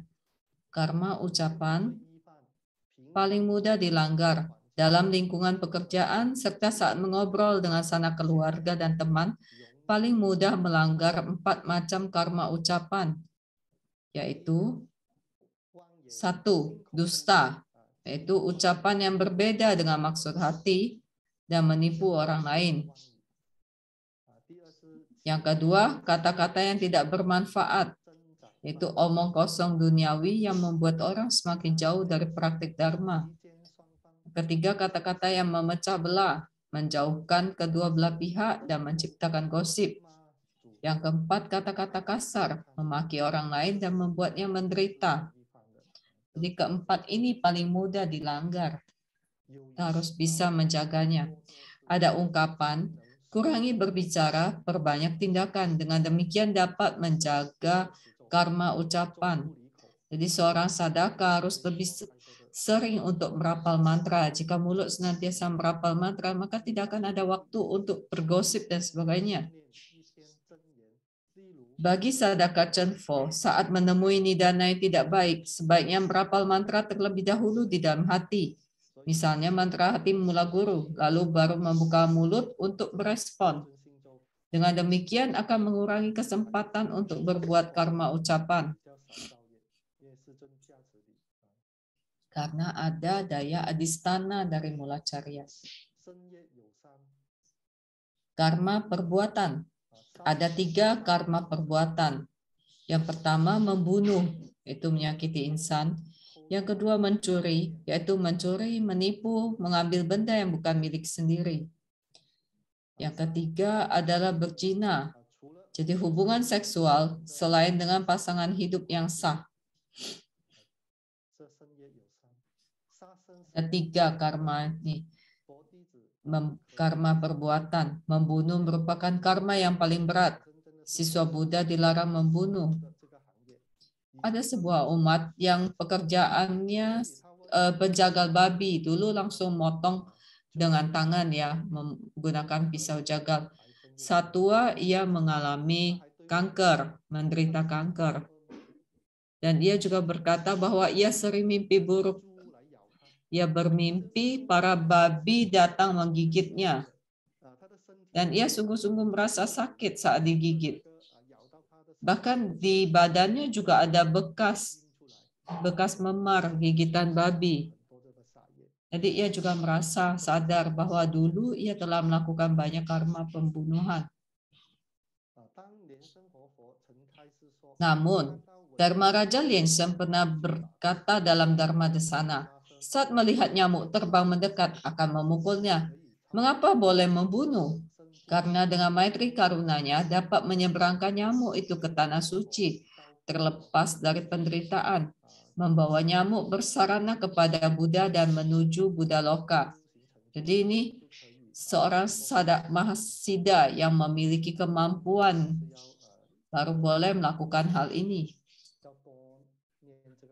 Jika belum bisa, harus membaca, merapal mantra Dharani Sukawati. Ada sebuah kisah dalam Sutra Buddha. Ada anak yang melihat biksu sedang memancing ikan di laut. Anak itu berkata, bukankah siswa Buddha dilarang membunuh? Mengapa Anda memancing ikan? Biksu itu menjawab, Anda juga hasil pancingan saya. Maksudnya adalah biksu itu memancing ikan lalu menyeberangkannya. Dan ikan itu bertumimba lahir menjadi anak itu. Oleh sebab itu ikan yang disantap itu sudah kosong, itu tidak termasuk membunuh. Kalau nggak salah ini adalah kisah dari Tilopa. Jadi sungguh memiliki kualitas sadhana. Jadi perihal membunuh bisa memancing banyak persepsi yang berbeda. Persepsi yang benar adalah, pandangan yang benar adalah, jika sadaka memiliki kemampuan bawana, sanggup yakin dapat menyeberangkan makhluk itu, maka ia boleh membunuhnya. Jika ia tidak sanggup menyeberangkannya, berarti ia telah membunuh. Oleh sebab itu, sebagai seorang sadaka Chenpo, sebelum makan harus merapal mantra penyeberangan, lalu mempersembahkannya kepada Trimula, yaitu Mula Carya, Mula Yida, Mula Dharmapala, serta para Buddha Bodhisattva. Ini adalah contoh praktik bawana dalam keseharian. Lalu karma pikiran ada 3 macam, yaitu loba, keserakahan, dwesa atau kebencian, dan moha, kebodohan. Sutra Siddhigarbha berbunyi, para insan di Jambudwipa sulit menghentikan pergerakan niatnya. Tiada yang bukan karma, tiada yang bukan dosa. Bagaimana cara melenyapkan niat buruk? Dharma Raja Liensem berkata, saat timbul niat buruk, kita rapal satu mantra, Pei, dalam hati saja ya. Ini untuk melenyapkan, mengenyahkan niat buruk. Jadi kita tidak boleh mengucapkannya di luar mulut maksudnya. Sampai keluar suara, tidak boleh mengucapkannya ke orang lain. Di dalam hati saja kita baca Pei. Rangkuman. Dharma Raja Liensem berkata, setiap butir sila berhubungan dengan niat. Batin merupakan pencipta sesungguhnya dari kebajikan, kebaikan, dan kejahatan. Menaati sila batin berarti menaati semua sila. Jadi sebenarnya semua sila itu berasal dari batin dan pikiran kita.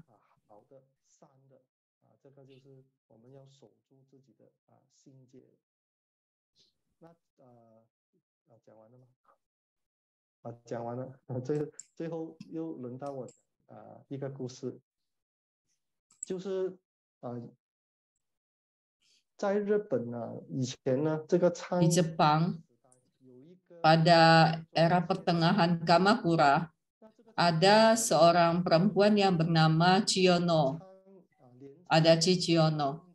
Jadi pada saat itu di pertengahan Kamakura, ia merupakan seorang wanita yang cantik.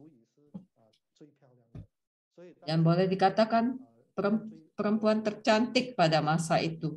Jadi banyak sekali raja-raja ataupun bangsawan yang mengejarnya, menginginkannya.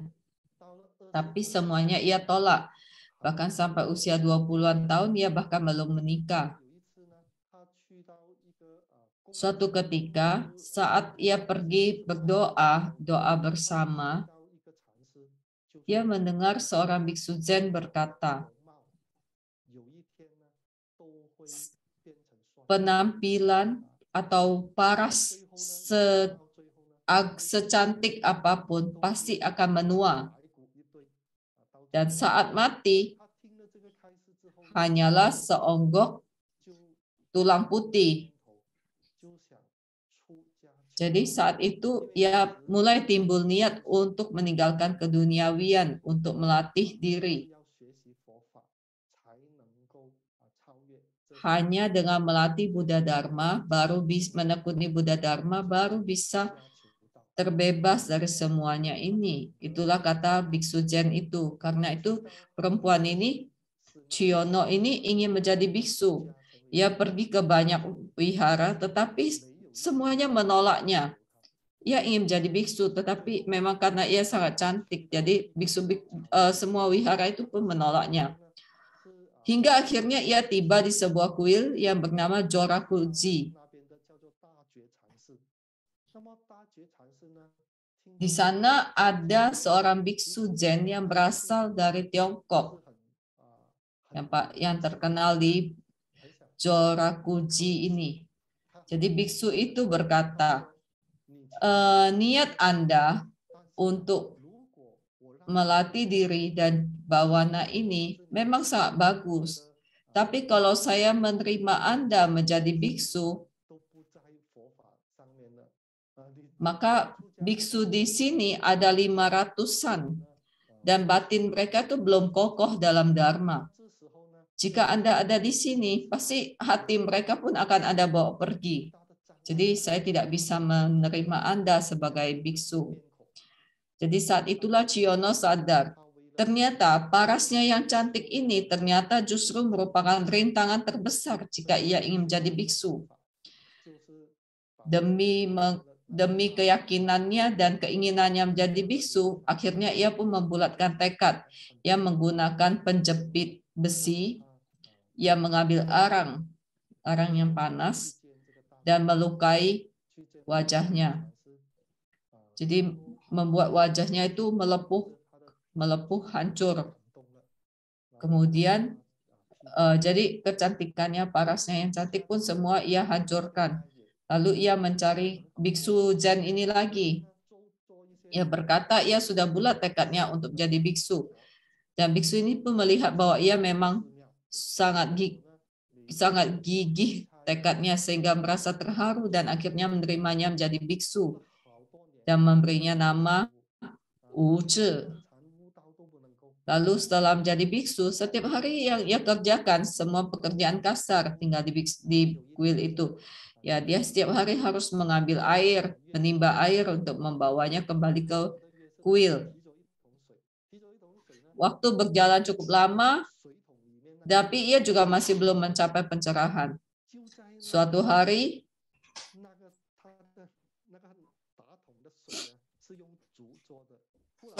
ia melihat saat ia membawa ember berisi air itu, ia melihat bayangan bulan yang sangat indah di dalam air itu.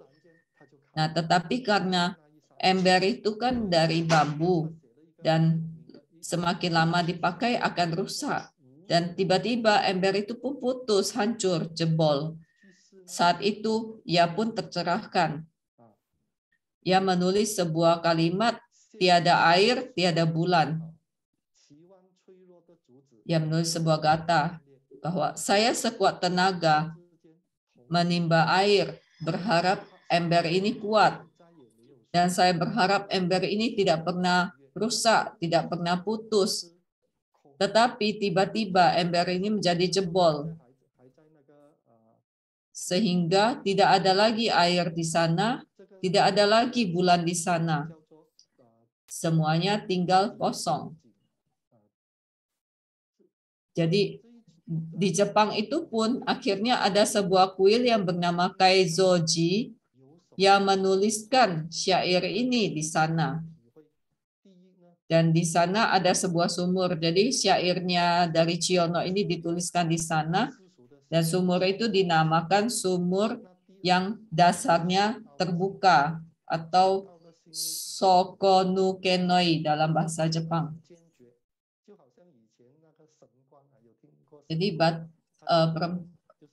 biksu ini dan Chiono ini ia memiliki batin yang sangat kuat.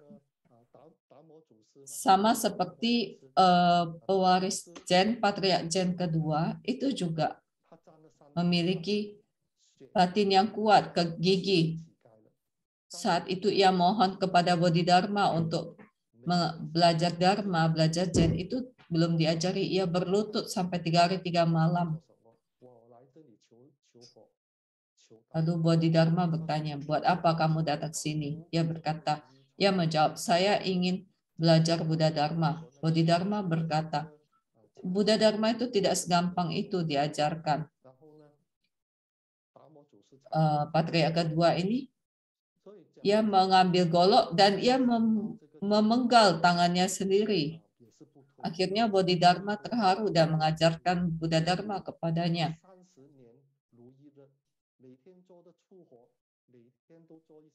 Dan kita kembali lagi pada biksu ini, Ciono ini, selama 30 tahun ia menjadi biksu. Dan ia melakukan semua tugas-tugas kasar sehari-hari ini seperti menimba air dan sebagainya tanpa mengeluh. Jadi di situ juga terlihat kegigihan. Barulah akhirnya ia mencapai pencerahan. Dalam kisah ini, air melambangkan kondisi kehidupan. Air itu juga melambangkan kesucian, melambangkan budata kita. Bulan di air melambangkan fenomena duniawi. Jika kita melihat fenomena duniawi, itu semua bagaikan bulan di atas air. Jadi sepertinya ada, tapi sesungguhnya tidak ada. Lalu tangan kosong bermakna tidak ada yang diperoleh. Jadi sebelumnya Anda merasa Anda memiliki banyak hal, Anda memiliki semuanya, tetapi pada akhirnya semua itu adalah sunya, tidak ada yang bisa Anda miliki. Kisah ini saya bagikan pada kalian untuk menyampaikan pesan bahwa sesungguhnya kita semua adalah budata yang suci, tetapi karena kekotoran batin dan kondisi lingkungan, maka kita menjadi seperti bulan di atas permukaan air. Jadi hari ini topik saya sampai hari ini saja. Terima kasih, Amitabha.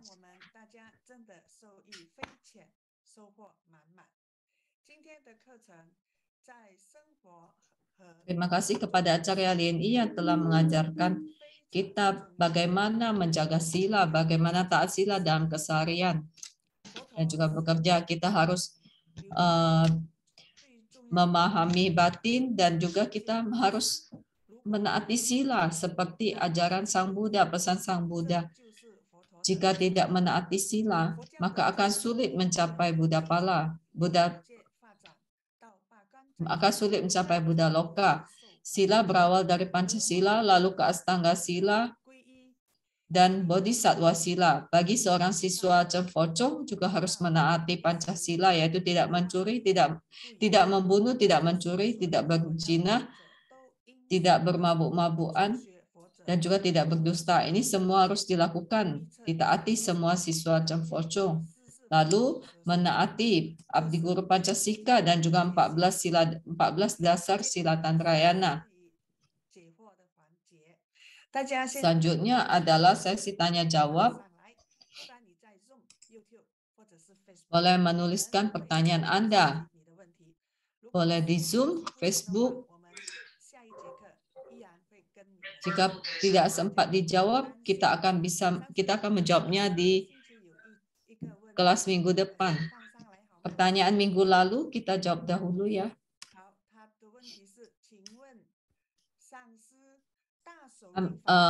Saya ingin bertanya kepada Acarya, Mahamudra itu termasuk sadhana internal atau sadhana eksternal? Apakah membutuhkan abhiseka? Perihal ini, saya akan menceritakan sebuah Dharma Dasana Secun. Jadi, Mahamudra dalam Kagyupa itu disampaikan, diwariskan, ditransmisikan secara langsung. Jadi harus mendapatkan Abhiseka tahap 4, barulah bisa menerima Abhiseka Mahamudra. Jadi ada Abhiseka sadhana eksternal, sadhana internal, Guya Tantra, dan Guya Tantra. Setelah mendapatkan keempatnya, barulah boleh mempelajari Mahamudra. Jadi tahapan belajarnya memang harus setahap demi setahap. Jadi dimulai dari Abhiseka tahap pertama, yaitu sadhana eksternal. Tahap kedua, Abhisekanya adalah sadhana internal. Lalu yang jadi harus mulai dari situ. Jadi semua Mahamudra membutuhkan Abhiseka. Ada pertanyaan?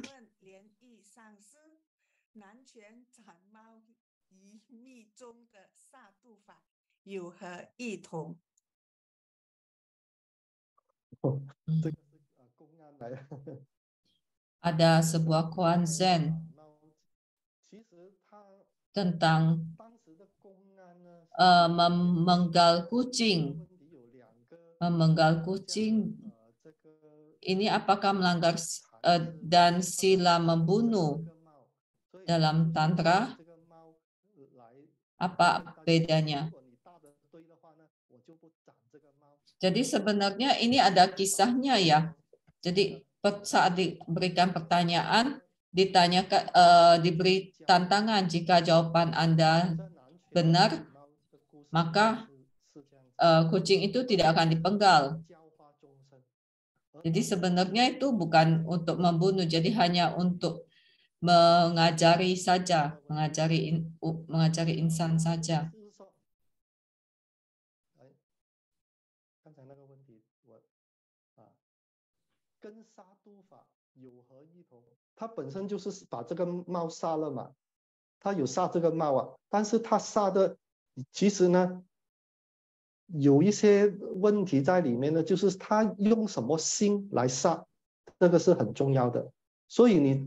Jika jawaban Anda benar, kucing ini saya penggal. Jika jawaban Anda salah, kucing ini saya penggal. Jadi sebenarnya pada kasus itu, kisah itu memang benar, kucingnya dipenggal. Tetapi dengan yang pertanyaannya adalah dengan pikiran seperti apa, dengan niat apa memenggal kucing itu. Sama seperti kisah Tilopa yang memancing tadi. Itu tujuannya untuk apa? Untuk menuntun. Jadi sama dengan di Tantra, bisa membunuh untuk menyeberangkan. Jadi pertanyaannya apakah dalam Tantra dan Zen itu sama atau berbeda? Menurut Sangse sama. Jadi membunuh untuk menyeberangkannya.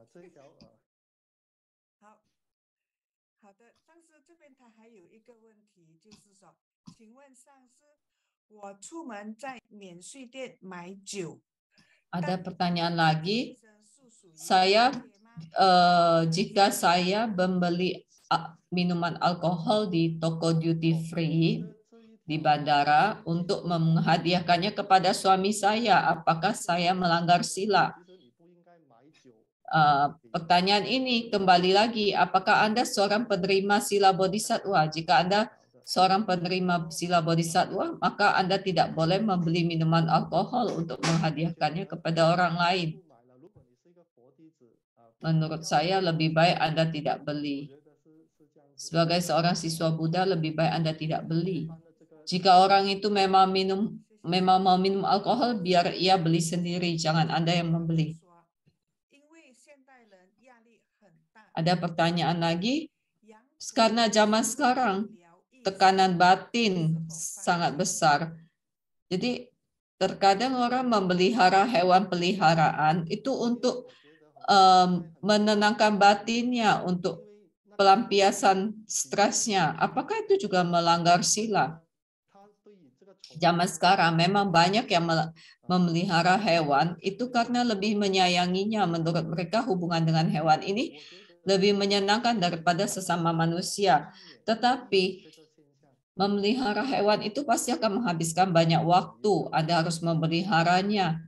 Bahkan mereka ini banyak yang lebih memilih untuk mengurusi hewan peliharaannya daripada bersadana. Apalagi di zaman sekarang ini banyak sekali salon kecantikan untuk hewan. Terkadang orang yang memelihara hewan ini mereka hewan peliharaannya bahkan lebih bersih daripada manusia. Bagi seorang sadaka lebih baik tidak memelihara hewan untuk melampiaskan stres atau depresi, mengatasi tekanan hidup, tekanan batin. Anda bisa melakukan sadhana, tidak perlu memelihara hewan. Ada pertanyaan, dalam kehidupan sehari-hari memang kadang kita bisa melanggar sila. Bagaimana caranya supaya tidak berbuah karma buruk? Apakah bisa dengan merapal mantra sataksara? Acarya menjawab, memang setiap hari kita harus melakukan pertobatan. Lakukan sadhana pertobatan sebanyak 200 kali atau juga boleh memohon yidam kita, melapor kepada yidam kita kepada mulacarya, memberitahukan apa kesalahan yang telah kita lakukan. Dan kita juga bertekad supaya tidak lagi melakukannya. Ini merupakan prinsip utama bagi seorang siswa Buddha. Padma Sambhawa juga pernah berkata, yang paling ditakutkan adalah seorang sadaka yang tidak memahami perlunya pertobatan. Setiap hari kita harus melakukan pertobatan. Ada pertanyaan terakhir. Apabila membeli arak untuk mempersembahkannya kepada Dharmapala, bagaimana kita harus memperlakukan arak yang sudah dipersembahkan itu? Apakah kita minum atau kita kasih orang lain? Apakah melanggar sila? Acarya berkata, jika mempersembahkan arak kepada Dharmapala, arak itu kita tidak harus minum semuanya. Kita boleh cuman mengambil sedikit, setetes gitu, dan menotolkannya di lidah kita. Jadi sebagai simbol bahwa kita sudah meminumnya supaya ikatan kita dengan Dharmapala itu semakin kuat. Peserta ini bertanya, maksudnya kalau arak itu banyak jumlahnya, setelah dipersembahkan kan kalau dibuang kan sayang kalau misalnya langsung sebotol. Karena tidak boleh minum arak, jadi kan sayang sekali. Jadi bagaimana? Apakah harus dibuang atau diminum atau kasih orang lain? Bagaimana supaya tidak melanggar sila? Sangse berkata, arak itu juga boleh kita pakai masak, untuk dimasak.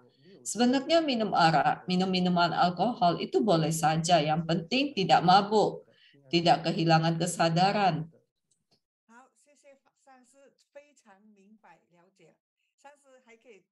问多一个问题吗？他说：“请问上师，修愤怒尊百字 Ada 明 pertanyaan lagi. Apakah jika merapal mantra sataksara yang yidam proda itu juga merupakan sadhana pertobatan? Apakah harus melakukan sadhana pendahuluan? Ataukah boleh langsung merapal mantra saja? Acarya berkata, kalau mantra sataksara yang sosok roda, ini biasanya dibaca, dirapal jika Anda melakukan kesalahan yang sangat parah, terutama pelanggaran sila samaya kepada mulacarya. Barulah merapal mantra sataksara yang sosok roda ini. Jika tidak, kita japa mantra sataksara yang biasanya saja.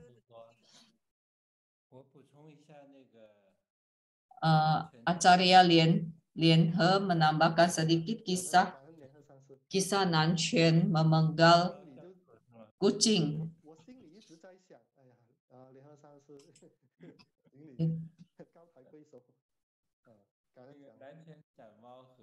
Jadi kisah Guanzhen ini bagaimana Nanchen memenggal kucing, apakah sama dengan metode tantra yang membunuh untuk menyeberangkan?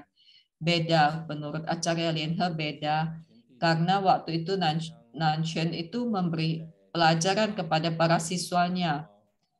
Mereka bertengkar memperebutkan kucing itu. Makanya Nanchen mengambil kucing itu. Jika Anda menjawab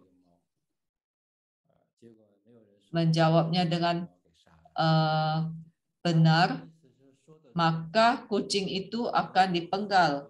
Jika menjawab dengan benar, maka tidak dipenggal. Tetapi tidak ada yang bisa menjawabnya, makanya akhirnya dipenggal. Sebenarnya, ia menggunakan metode itu untuk mengetes apakah siswanya sudah mencapai pencerahan. Dan karena tidak ada yang bisa menjawabnya, maka kucing itu dipenggal.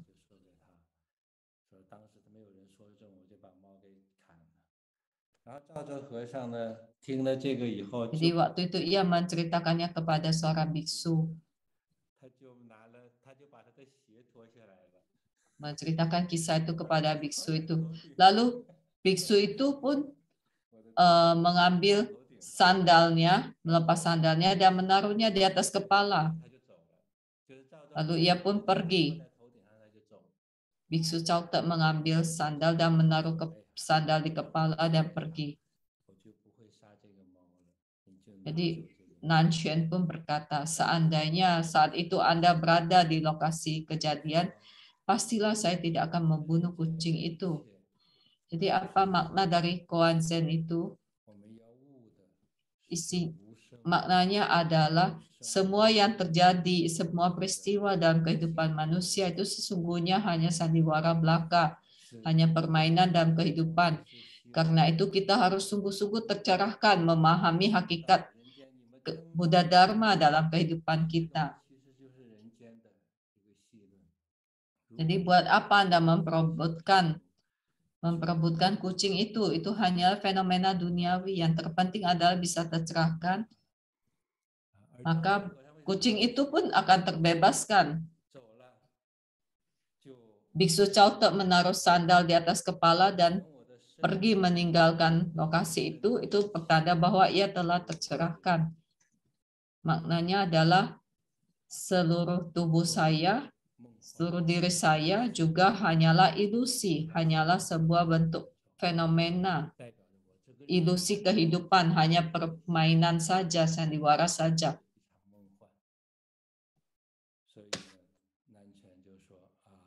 Karena itulah Nanshen berkata, oh Anda benar, semua tubuh kita, kondisi fisik kita, bahkan kucing itu semuanya hanyalah sebatas mimpi, sebuah sandiwara dalam kehidupan. Itulah kisah Nanshen memenggal kucing. Tetapi di dalam Tantra, membunuh untuk menyeberangkan, itu berbeda. Jadi bisa setelah membunuh, kita langsung menyeberangkannya ke tanah suci. Di sana akan melatih diri lagi. Yang dikirim ke tanah seberang itu akan melatih diri lagi.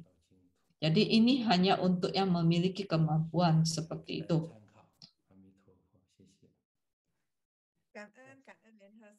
Amitofo, sisi. Terima kasih kepada Lien He Sangsi yang telah menceritakan lebih mendetail. Terima kasih kepada Acarya Lien I dan juga Acarya Lien He. Kelas kita hari ini telah usai sampai di sini. Jadi kita sampaikan salam perpisahan. Sampai jumpa kepada Acarya Lien I dan para Acarya. Marilah kita beranjali mengucapkan puji syukur kepada Maha Mula Carya, kepada para Buddha Bodhisattva yang telah memberkati sehingga kelas kita berjalan dengan benar.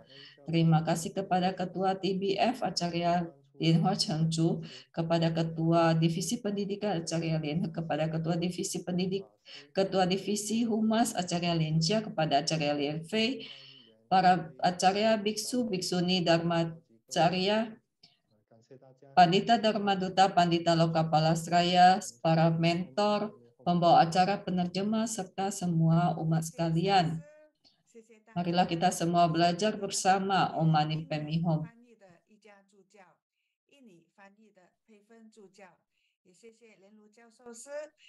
Terima kasih kepada semuanya. Terima kasih kepada semua peserta yang mengikuti kelas ini lewat Zoom, YouTube, dan juga Facebook. Minggu depan kelas kita libur, karena minggu depan kita akan mengadakan acara Katina, upacara Katina di Malaysia. 同修这个药师佛本尊法。 Jadi minggu depan ada puja bakti sadhana yidam 好，谢谢 Buddha 大家， Baisaja Guru. 拜拜。 Terima kasih. Kita jumpa lagi 2 minggu lagi. 谢谢你，真的讲得很好，谢上师阿弥陀佛，感恩谢谢大家。谢谢上师们阿弥陀佛，谢谢大家，谢谢上师，谢谢大家。连家上阿弥陀师，佛。谢谢连家上师，谢谢连家上师，谢谢一才讲师，谢谢一家助教，谢谢建清师兄，谢谢佩芬助教，谢谢老师，谢谢上师、教授师、讲师、助教，谢谢师兄师姐，阿弥陀佛。谢谢以圣师兄，谢谢国飞讲师，谢谢大家，我们下一节课见，拜拜。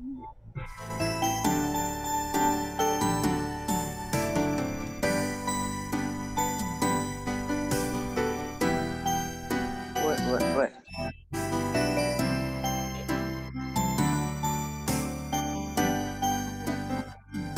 而家整時啦。